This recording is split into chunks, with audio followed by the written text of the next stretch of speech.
ఈ ప్రచారంలో భాగంగా మనకి సబితా ఇంద్రారెడ్డి గారు మనతో పాటు ఉన్నారు. ఆవిడతో మాట్లాడదాం. నమస్తే మేడం. ఎలా జరుగుతుంది మేడం ఎన్నికల ప్రచారం ఏ విధంగా ఉంది? చాలా బాగుంది. ఎవరి దగ్గరికి వెళ్ళినా, ఎవరిని తట్టినా, ఏ గడప తట్టినా, ఏ మహిళను, ఏ సోదరుని తట్టినా కూడా ఈరోజు కేసీఆర్ గారిని గెలిపించుకుంటాం. కేసీఆర్ కూడా కొంత తప్పు చేస్తున్నాం. జూబ్లీహిల్స్లో మాగంటి గోపినాథ్ గారి ప్రతినిధిగా సునీత గారిని గెలిపించుకుంటాం. బీఆర్ఎస్ పార్టీకి అత్యధిక మెజార్టీ ఇస్తామని వాళ్ళే ఎదురొచ్చి గులాబీ కండ చూడగానే చెప్తా ఉన్నారు. 2 years నుండి ఈ ప్రభుత్వం వచ్చిన తర్వాత 2 సంవత్సరాలలో ప్రభుత్వ పాలన చూసిన తర్వాత ఎప్పుడు ఈ ప్రభుత్వం పోతుందనే ఆలోచనతో మేము ఉన్నామమ్మా అని అందరు చెప్తున్నారు. ఎందుకంటే అన్ని రకాల నష్టాలు కదా. రియల్ ఎస్టేట్ నష్టం చేస్తున్నారు, హైడ్రాని తీసుకొచ్చారు, మొత్తం రియల్ ఎస్టేట్ అటకెక్కించారు.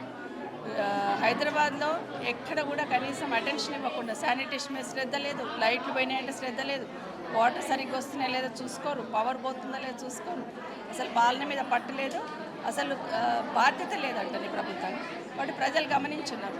కాబట్టి జూబ్లీహిల్స్ ఎన్నికల్లో సునీత గారిని గెలిపించి ఖచ్చితంగా ఈ ప్రభుత్వానికి ఒక గుణపాఠం నేర్పాలని డిసైడ్ అయిపోయింది.